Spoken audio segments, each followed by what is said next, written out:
Singaporeans can expect more support for families and help to bounce back from employment setbacks to be announced at this year's National Day rally. Prime Minister Lawrence Wong said these out in his maiden National Day message, adding that fresh solutions are needed to chart Singapore's way forward amid rapid changes globally. Sherlyn Seah reports. It was here in Sri Temasek in 1965 that Singapore's founding father had gathered ministers to sign the agreement that separated Singapore from Malaysia.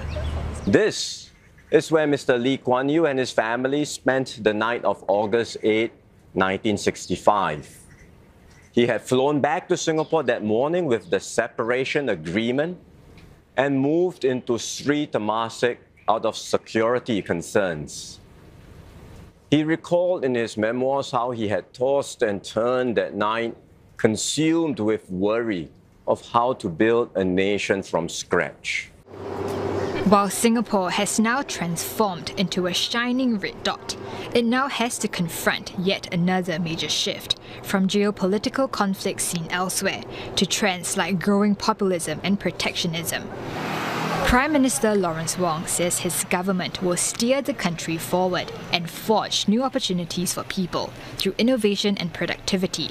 It's already seen results, with many multinational enterprises opening facilities in Singapore over the past year. Mr. Wong says these new jobs will demand new capabilities. Through Skills Future, we will help every Singaporean acquire new capabilities throughout their careers. Education will not stop at schools. Our middle-aged workers now have more options to hone their skills and try their hand at something new. We will work closely with the NTUC and employers to equip every worker for the future economy. The government will also keep the cost of living stable through support measures like rebates and vouchers. In the long term, Mr. Wong says it's key to enhance productivity so salaries can increase more than inflation. Noting concerns about housing prices, Mr. Wong says additional cooling measures and ramped-up flat supply are helping to stabilise the market. In October, the first batch of HDB flats will be launched under a new framework to have more affordable new homes in choice locations. These innovations in our housing policies reflect our commitment always to be a nation of homeowners. We are determined to keep public housing in Singapore accessible, affordable, and fair for all. That also means investing more in social infrastructure to help those in need. From uplifting lower-wage workers, supporting the vulnerable, and boosting retirement adequacy. Mr. Wong says his team intends to do more with the Forward SG movement. We will also reinforce individual and community efforts. We encourage each person to work hard, make full use of the support available, and strive their utmost to excel in their jobs and uplift their families. While there may be no model answers to help navigate the new world, Mr. Wong expressed his faith that Singapore can tackle problems head-on.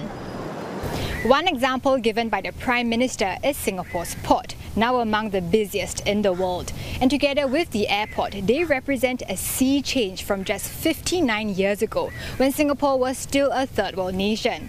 In highlighting this journey, Mr. Wong also underscored Singapore's track record of turning vulnerability into strength. We may be a young nation, but we have overcome much together. So we have good reasons to be confident about our future. Despite the challenges, we will take Singapore onwards and upwards. Ours will be a future full of exciting opportunities and possibilities. A home where everyone is respected and valued. Where everyone can be the best possible version of themselves. And where we will always help one another succeed together.